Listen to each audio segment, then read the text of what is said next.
리처드 헬버슨 목사님은 이런 말을 했습니다. 교회는 그리스로 이동해 철학이 되었고 로마로 옮겨가서는 제도가 되었다. 그 다음에 교회는 유럽으로 건너가 문화가 되었다. 마침내 미국으로 왔을 때 교회는 기업이 되었다라고 말씀을 하셨습니다. 어떤 영화 감독은 교회는 한국으로 와서 대기업이 되었다라고 말을 했습니다.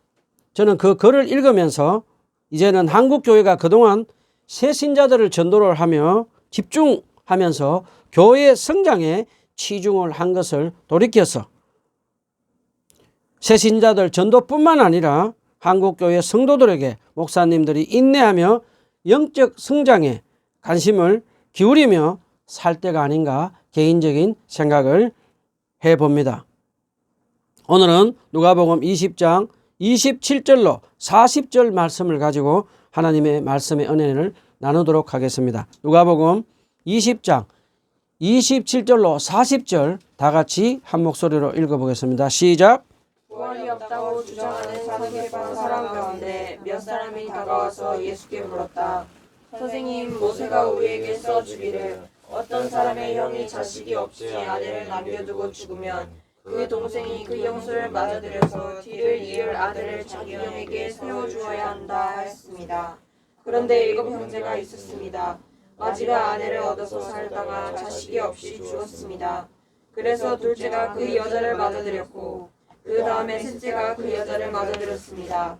7 형제가 다 그렇게 하였는데 모두 자식을 남기지 못하고 죽었습니다. 나중에 그 여자도 죽었습니다. 그러니 부활 때에 그 여자는 그들 가운데 누구의 아내가 되겠습니까? 7이 다 그 여자를 아내로 맞아들였으니 말입니다. 예수께서 그들에게 말씀하셨다. 이 세상 사람들은 장가도 가고 시집도 가지만 저 세상과 죽은 사람들 가운데서 살아나는 부활에 참여할 자격을 얻은 사람은 장가도 가지 않고 시집도 가지 않는다. 그들은 천사와 같아서 더 이상 죽지도 않는다. 그들은 부활의 자녀들이므로 하나님의 자녀들이다. 죽은 사람들이 살아난다는 사실은 모세도 가시나무 떨기 이야기가 나오는 대목에서 보여주었는데 거기서 그는 주님을 아브라함의 하나님, 이삭의 하나님, 야곱의 하나님이라고 부르고 있었다. 하나님은 죽은 사람들의 하나님이 아니라 살아있는 사람들의 하나님이시다. 모든 사람은 하나님과의 관계 속에서 살고 있다. 이 말씀을 듣고서 율법학자 가운데 몇 사람이 말하였다. 선생님, 옳은 말씀입니다. 그들은 감히 예수께 더 이상 질문을 하지 못하였다. 오늘 본문의 배경에 대해서 잠깐 알아보도록 합시다. 예수님이 예루살렘에 나귀 새끼를 타시고 입성할 때 유월절 명절을 지내러 온 군중들이 예수님을 그들의 메시아로 평화의 왕으로 열렬히 환영하며 찬양을 합니다. 그러자 예수님이 그들의 메시아로 평화의 왕으로 되는 것을 두려워하는 바리새인들이 예수님께 제자들 조용히 시켜달라고 부탁을 합니다. 그러자 예수님은 바리새인들의 질문에 그들이 조용하면 돌들이 소리를 지를 것이다 라고 하시면서 바리새인들의 질문에 거절을 하십니다. 자, 이제 이 땅의 메시아로 평화의 왕으로 성전의 주인이신 예수님이 이제 예루살렘 성전으로 가서 성전 정화를 하십니다. 하나님께 예배하고 기도하던 그 장소에 대제사장과 사두개인들, 종교 지도자들이 로마 돈을 유대 화폐로 바꾸는 그 환전상을 시켜서 그들의 배를 채우고 있었습니다. 그리고 하나님께 바칠 예물인 그 짐승들을 비싸게 팔아서 가난한 사람들을 합법적으로 착취하고 그들의 이기적인 탐욕의 배를 채우고 있었습니다. 그들은 가난하고 불쌍한 사람들을 사랑하지도 않고 불쌍히 여기지도 않고 연민의 마음을 가지도 않고 오히려 가난한 사람들을 피도 눈물도 없이 그들의 재산을 착취하고 있었습니다. 그래서 예수님은 채찍을 만들어서 그 환정상들과 짐승들을 다 내어 쫓으시고 다시 이방인들이 그 자리에서 하나님께 예배하고 기도하도록 하셨습니다. 자, 여러분, 이제 예수님이 성전 정화를 하시자 그 모습을 본 예루살렘 사내들인 공의에 속한 종교 지도자들은 어떻게 합니까? 종교 지도자들은 이제 밤이 새도록 함께 모여서 예수님을 어떻게 해서 죽일까 하고 모의를 합니다. 그 다음날 이제 그들은 예수님이 예루살렘 성전에서 사람들에게 하나님의 나라의 복음을 가르치고 계실 때 예루살렘 사내들인 종교 지도자들은 예수님을 찾아와서 무슨 근의로 이런 일을 하느냐고 묻습니다. 그러자 예수님은 그들에게 한 가지 질문을 합니다. 세례 요한이 세례가 하늘로부터 왔느냐 아니면 땅으로부터 왔느냐라고 질문을 하자 사내들인 종교 지도자들은 아무 대답을 못합니다. 그래서 예수님은 종교 지도자들의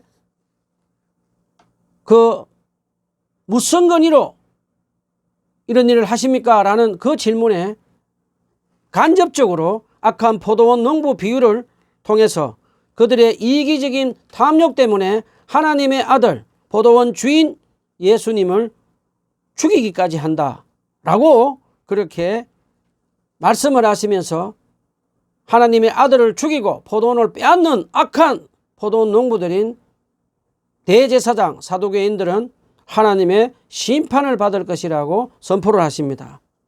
그러자 예수님의 그 말씀을 듣고 사두개인들과 대제사장들은 예수님을 이제 죽이려고 합니다. 그런데 그들은 수많은 군중들이 예수님을 따르는 것을 보고 두려워서 다음 기회를 엿봅니다.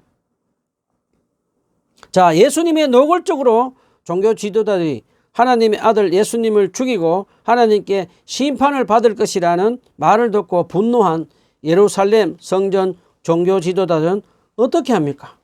그들은 마치 배가 고파 피에 굶주린 사자처럼 예수님을 먹잇감으로 삼아서 죽이려고 합니다.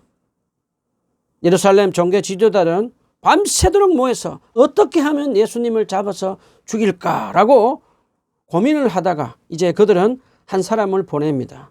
그 한 사람은 아마도 종교 지도자 중에 한 사람이었을 것으로 추측을 할 수 있습니다. 그 사람은 예수님의 말꼬투리를 잡아서 함정에 빠뜨리려고 황제에게 세금을 내어야 합니까? 라고 질문을 하게 합니다.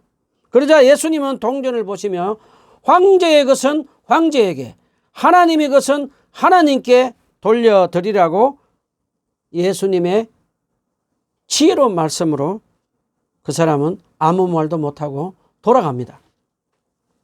그러자 이번에는 오늘 본문에 나오는 예루살렘 성전 종교 지도자들인 사두개인들이 찾아와서 예수님께 말꼬투리를 잡아서 함정에 빠뜨려서 이제 죽이려고 합니다. 자, 그런데 누가복음 본문 20장 27절에 보면 누가는 부활을 믿지 않는 사두개인들이라고 이렇게 기록을 했습니다. 우리 잠깐 여기서 부활을 믿지 않는 사두개인들에 대해서 한번 알아봅시다. 사두개인들은 바벨론 포로 이후에 생겨난 종파로 그들에 대한 명칭은 다윗 왕과 솔로몬 시절에 제사장을 지는 사독에게서 유래했다고 합니다.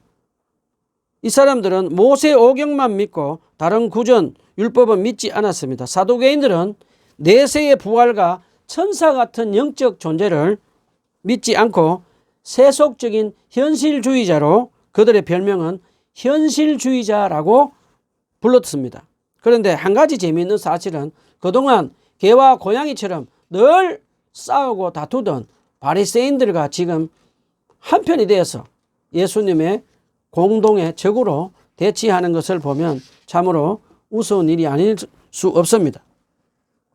그런데 이제 이 유대 종교 지도자인 사두개인은 부활이 없다고 계속해서 주장을 하면서 그동안 자기들의 부와 권력을 지키면서 종교 지도자 노릇을 했다고 생각을 하면 얼마나 끔찍한 일인지 모르겠습니다.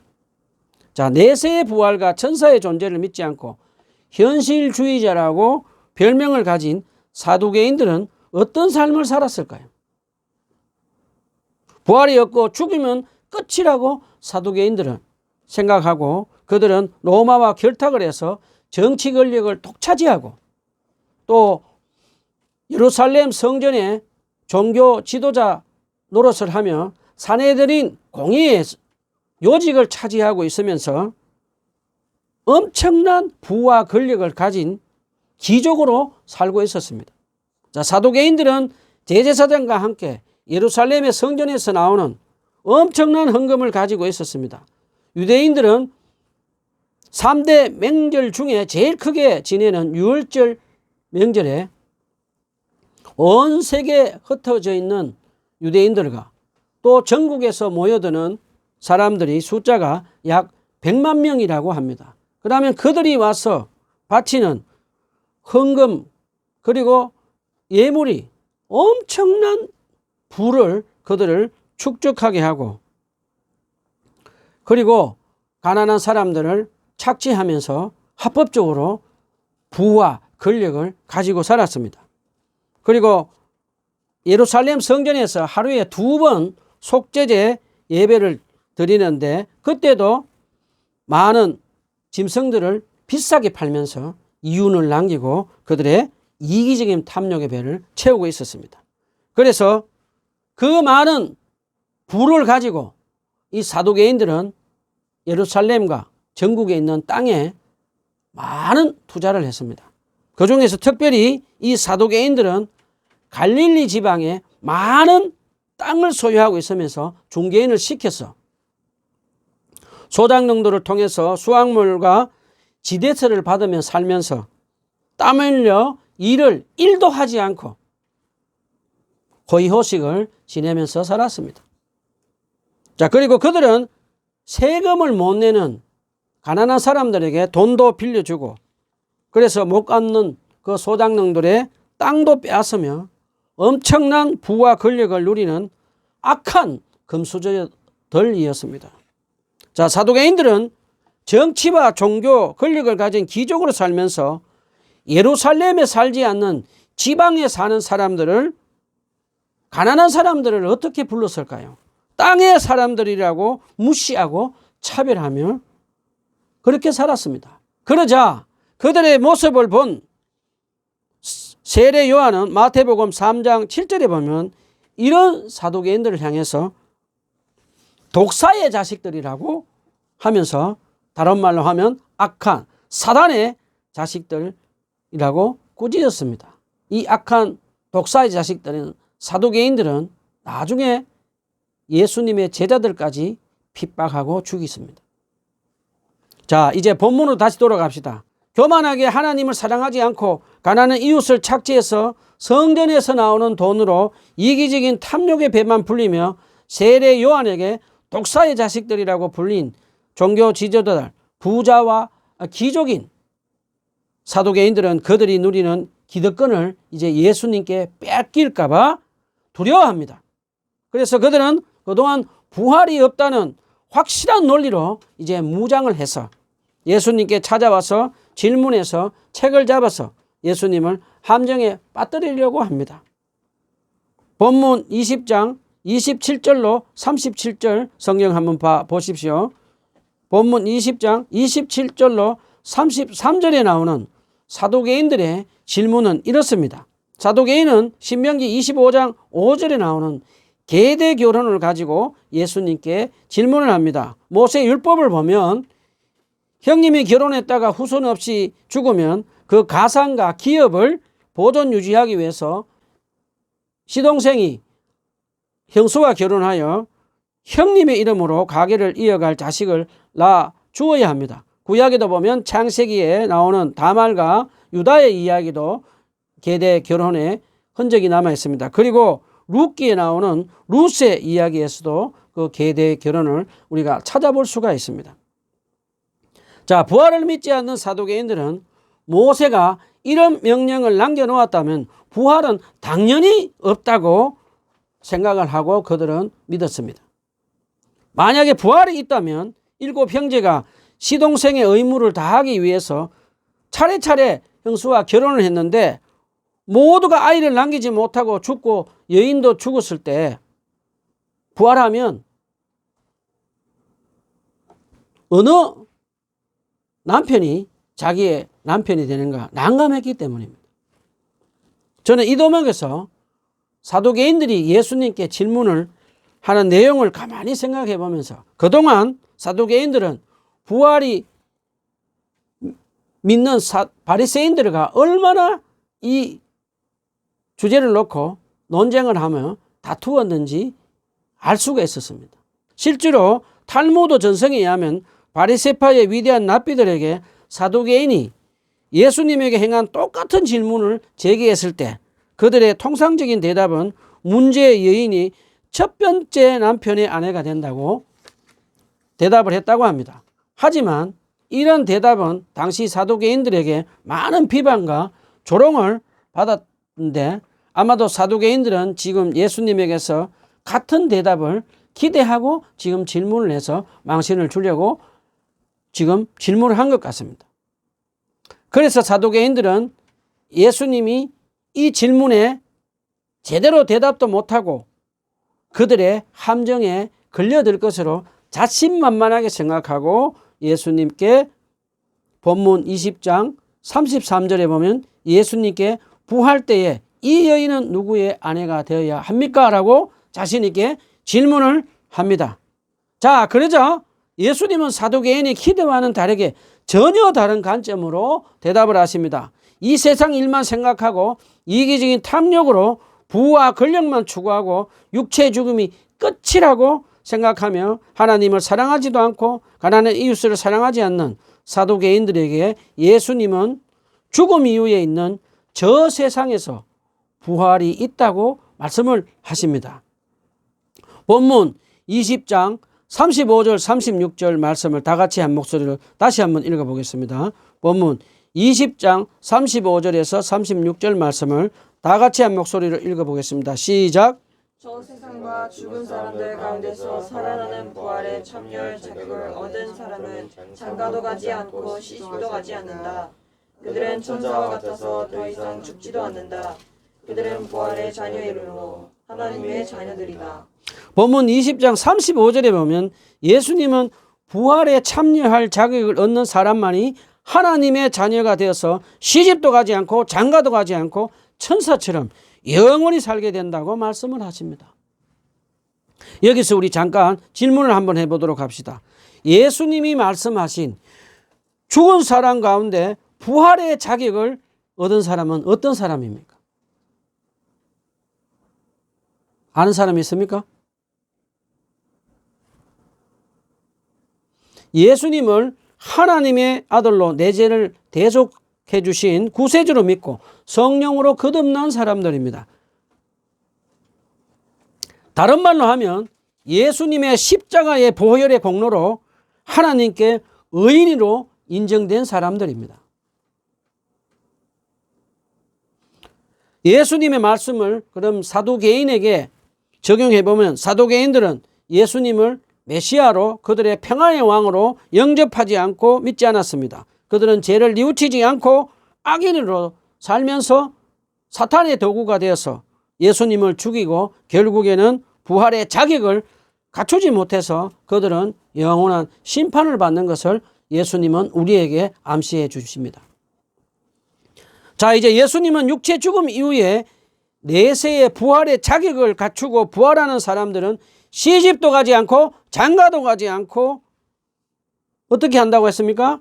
하나님의 자녀가 되어서 부활의 영원한 생명에 누리며 산다라고 우리에게 가르쳐 주셨습니다. 그렇다면 부활한 사람들은 누구의 남편, 누구의 아내라는 관계나 이름마저도 존재하지 않는 것을 가르쳐 주시며 그것은 모두가 같은 인격체로 하나님 앞에 하나님의 자녀로 서는 것으로 육체적인 이 땅의 삶과는 전혀 다른 것이라고 말씀을 하십니다.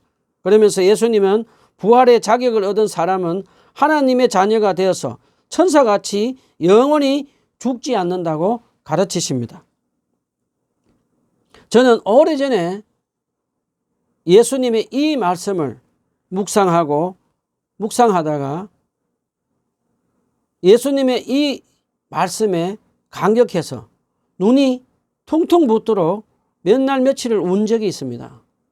육체의 죽음이 끝이 아니고 내세에서 하나님 품에 안겨 있다가 예수님이 재림할 때 예수님처럼 부활해서 부활의 몸을 입고 하나님의 자녀가 되어서 새하늘과 새 땅에서 영원한 생명을 받아 누리며 산다는 그 말씀을 듣고 저는 얼마나 감격해서 울고 또 울고 눈이 퉁퉁 부어도록 울었던 적이 기억이 납니다.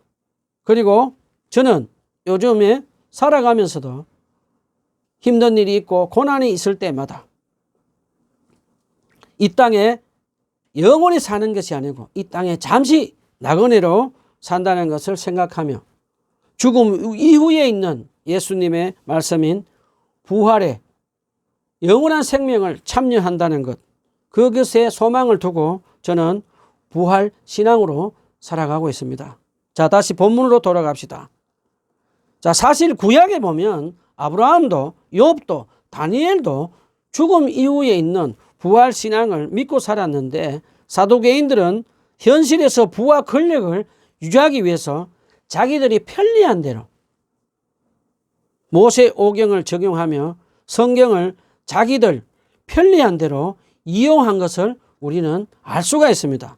그 점을 다 알고 계신 예수님은 본문 20장 37절에 보면 사두개인이 그토록 신뢰하는 모세 오경에 기록된 출애굽기 3장 6절에 기록된 모세의 율법에서도 육체의 부활을 인정하고 있다는 것을 가르쳐 주시면서 사두개인들의 잘못된 그 사상을 날카롭게 지금 지적합니다.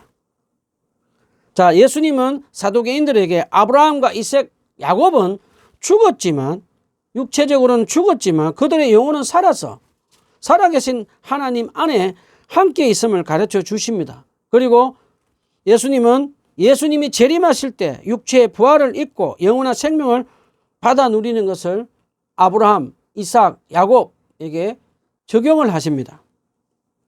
그러면서 예수님은 본문 20장 37절에 보면 예수님은 하나님은 죽은 사람의 하나님이 아니라 살아있는 사람의 하나님이시다라고 말씀을 하십니다. 예수님은 아브라함, 이삭, 야곱뿐만 아니라 하나님의 자녀로서 죽은 모든 사람이 하나님 안에서 살아있다는 것을 가르쳐 주십니다. 우리는 그래서 신앙생활을 하다가 죽은 분들은 육체적으로는 죽은 것처럼 보이지만 그들은 하나님 눈에는 죽은 자로 보이지 않고 하나님이 보시기에는 그들은 영원히 살아있다는 것을 우리에게 가르쳐 줍니다. 그래서 신앙생활하고도 죽은 아브라함, 이삭, 야곱 그리고 하나님 믿다가 죽은 자녀들은 살아있는 하나님과 계속해서 관계를 맺고 하나님과 그들 사이에는 영원한 관계는 단절되지 않고 있다는 것을 우리에게 가르쳐 줍니다. 자, 예수님은 우리에게 살아계신 하나님은 살아서도 우리를 사랑하시고 함께 하시고 죽었어도 우리를 사랑하시고 함께 해 주셔서 하나님의 자녀로 하나님 안에 살게 하시고 나중에 예수님이 재림하실 때 예수님처럼 부활해서 새하늘과 새 땅에서 영원한 생명을 받아 누릴 것을 가르쳐 주고 계십니다. 자, 이제 예수님의 말씀을 듣고 탐욕스러운 독사의 자식들인 사두개인들은 예수님의 진리의 말씀을 듣고 끝까지 그들의 죄를 뉘우치지 않고 예수님을 그들의 메시아로 평화의 왕으로 영접하지 않고 돌아갑니다. 그래서 그들은 다시 예수님을 죽일 것을 모의를 합니다. 자, 예수님은 오늘 본문에 나오시는 부활의 말씀만 하신 것이 아니라 평소 때 사역 중에도 예수님은 요한복음 11장 25절에서 26절에서 나는 부활이요 생명이니 나를 믿는 자는 죽어도 살겠고 무릇 살아서 나를 믿는 자는 영원히 죽지 않으리라고 선언하셨습니다. 예수님은 죽음 이후에 내세의 부활이 있다는 것을 말로만 가르쳐 주신 분이 아닙니다. 지금 예수님은 사두개인 앞에서 죽음 이후에 부활이 있다는 것을 말로만 가르치신 것이 아닙니다. 왜냐하면 지금 예수님은 십자가의 죽음을 바로 눈앞에 두고 계셨습니다. 그러면서 예수님은 부활에 대한 확신을 가지고 오늘 말씀을 가르쳤습니다. 자, 예수님은 죽음 이후에 부활이 있다는 것을 말로만 가르치신 분이 아니고 십자가 위에서 죽으시고 부활하셔서 제일 먼저 막달라 마리아 여자에게 나타나고 또 다른 여자들에게도 나타나십니다. 그 다음에 예수님은 제자들과 유대인들 500명 앞에 40일 동안 나타내 보여주셨습니다. 육체의 죽음이 무서워서 십자가 앞에서 다 도망을 간 예수님의 제자들은 유대인들이 무서워서 집에 숨어 있었습니다. 그때 부활하신 예수님은 어떻게 합니까? 초자연적인 몸으로 그들이 유대인들이 무서워서 죽을까 숨어 있는 그 집에 벽을 통과해서 초자연적인 몸으로 예수님은 나타나셔서 제자들에게 손과 옆구리에 있는 못자국을 보여주십니다. 그리고 의심하는 도마에게 손과 옆구리에 못자국을 보여주시면서 손을 넣어보라고 합니다. 자, 그 말씀을 듣고 예수님의 그 말씀을 듣고 도마는 나중에 이렇게 고백합니다. 나의 주님, 나의 하나님이라고 그의 신앙 고백을 합니다. My Lord, my God 이라고 도마는 부활하신 주님을 만나고 드디어 자기 신앙 고백을 합니다. 자, 부활하신 주님을 만나고 제자들은 이제 죽음을 두려워하지 않고 오순절날 성령의 능력을 받아서 죽음을 두려워하지 않고 담대하게 하나님 나라의 복음을 전하면서 예수님의 십자가의 죽음과 부활을 선포합니다. 그리고 죽음 이후에 있을 우리 부활에 대해서 가장 많은 신학적인 가르침을 한 사도 바울도 초대교회 성도들에게 부활의 소망을 두고 죽음을 두려워하지 말고 담대하게 죽음 이후에 있을 부활의 소망을 두고 살으라고 가르쳤습니다. 사도 바울은 말로만 초대교회 성도들에게 죽음을 두려워하지 말고 죽음 이후에 있을 부활을 소망을 두고 부활신앙에 살으라고 말로만 가르치신 것이 아니라 자기 자신도 죽음을 두려워하지 않고 담대하게 죽음 이후에 있는 부활신앙으로 살아가는 것을 우리가 알 수가 있습니다. 자, 그리고 초대교회 성도들도 로마의 핍박을 당할 때 사도들의 가르침을 따라 죽음 이후에 있는 부활에 소망을 두고 살면서 그들은 믿음 잃지 않고 살았습니다. 자, 우리 여기서 스스로 질문을 한번 해봅시다. 나는 사도개인처럼 이 세상에 썩어 없어질 돈과 권력을 추구하면서 죽음 이후에 있는 부활을 믿지 않고 살고 있는지 한번 스스로 질문해 보시기를 바랍니다. 안타깝게도 크리스찬들 중에 내세의 부활을 믿지 않고 세상의 돈과 권력을 추구하다가 마지막에 죽음 앞에서 믿음 잃어버린 사람이 많이 있음을 우리는 알 수가 있습니다. 저와 가까운 친척분이 서울 안병동에서 간호사로 일한 적이 있었을 때 실제로 겪었던 이야기입니다. 제가 아는 친척분이 삼성 암병원에서 간호사로 일을 하면서 많은 암 환자들이 치료를 받으러 왔다고 합니다. 그들 중에는 많은 또 말기 암 환자들이 있었다고 합니다. 그런데 간호사로 섬기던 제 친척분은 말기암 환자로 입원한 교회에 다니는 권사님들과 장로님들이 찾아와서 그들을 섬기는 시간을 가졌다고 합니다. 그런데 말기암으로 더 이상 손을 쓸 수 없는 그런 장로님들과 이제 권사님들이 임종을 앞둔 분들 중에 그분들이 큰 소리를 지르면서 나 죽기 싫어, 나 죽는 것이 무서워, 나 죽기 싫어, 나 무서워, 죽는 것이 두려워 라고 큰 소리 치면서 우는 권사님들과 장로님들이 많이 있었다고 합니다. 임종을 앞둔 그 권사님들과 장로님들은 재정이 넉넉해서 우리나라에서 가장 값비싼 병원인 서울 삼성암병원에 입원을 해서 치료를 받았습니다. 그리고 그분들은 교회에 오랫동안 다녀서 장로님, 권사님이라는 호칭도 받았습니다. 그런데 어떻게 임종을 앞두고 장로님들과 권사님들이 나 죽기 싫어, 죽는 것이 두려워라고 큰 소리 지르면서 울면서 발버둥 치는 그 모습을 할 수가 있었을까요? 그분들은 평소에 죽음 이후에 있는 부활의 소망을 두고 평소 또 예수님의 말씀을 묵상하고 부활의 말씀을 믿지 않고 살다가 인생의 마지막 순간에 믿음을 잃어버리는 안타까운 모습을 보여주고 떠나는 것을 우리는 알 수가 있습니다. 그 다음에 제가 직접 눈으로 본 임종 가운데 평안한 모습으로 돌아가신 분이 생각나서 한번 나눠보도록 하겠습니다. 제가 미국 신대원에 공부하러 갔을 때 제 앞에 집에 신대원 총장님으로 계시다가 은퇴하신 80살이 넘은 전 총장님이 살고 계셨습니다. 저는 미국 친구 프랭크 캔들의 소개로 지나가면서 그분에게 인사를 하고 지냈던 그런 사이였습니다. 그런데 그분의 평소 때 얼굴을 보면 늘 얼굴이 평안한 모습으로 그런 모습으로 반갑게 대해주고 친절하게 대해주는 그런 모습이었습니다.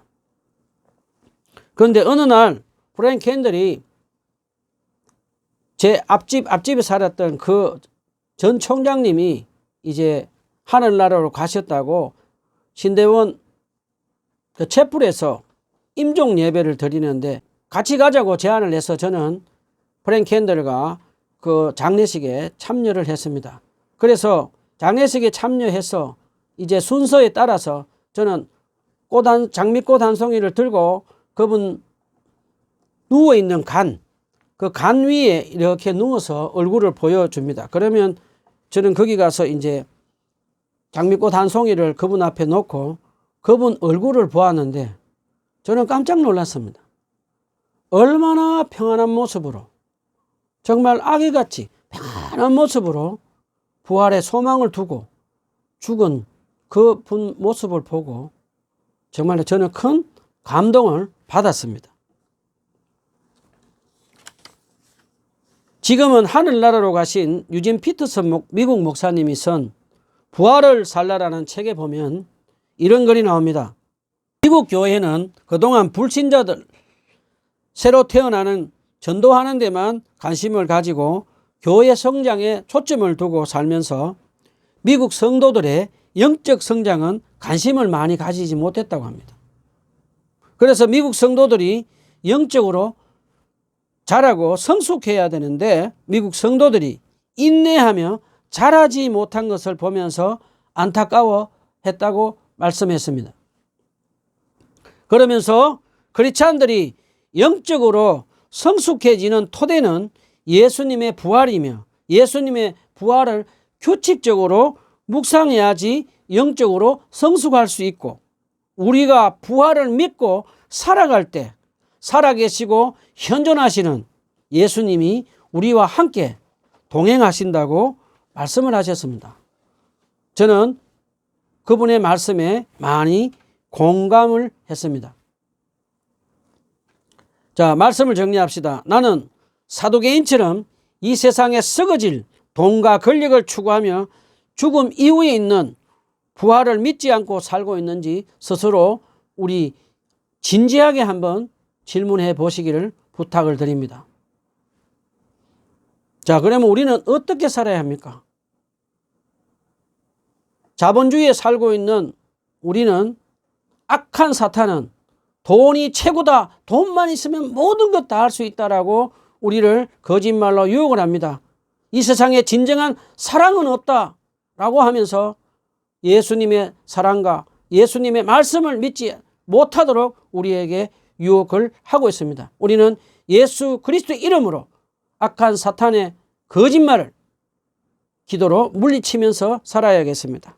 그 다음에 우리는 이 땅에 잠시 나그네로 산다는 것 저와 여러분은 꼭 기억하면서 삽시다. 그래서 저와 여러분은 날마다 성령님의 도우심으로 조용한 곳에서 예수님의 부활의 말씀을 묵상하고 차를 타고 갈 때도 예수님의 부활하신 말씀을 믿고 묵상합시다. 그리고 걸어갈 때도 예수님의 부활의 말씀을 묵상합시다. 그래서 우리가 무엇을 하든지 어디에 가든지 예수님의 부활의 말씀을 묵상하는 습관을 가지도록 합시다. 그래서 저와 여러분은 예수님의 부활의 말씀을 믿고 부활의 소망을 두고 예수님의 십자가의 죽음과 부활을 전하며 살면서 예수님과 동행하며 부활신앙으로 살아가는 저와 여러분이 되었으면 좋겠습니다. 기도합시다.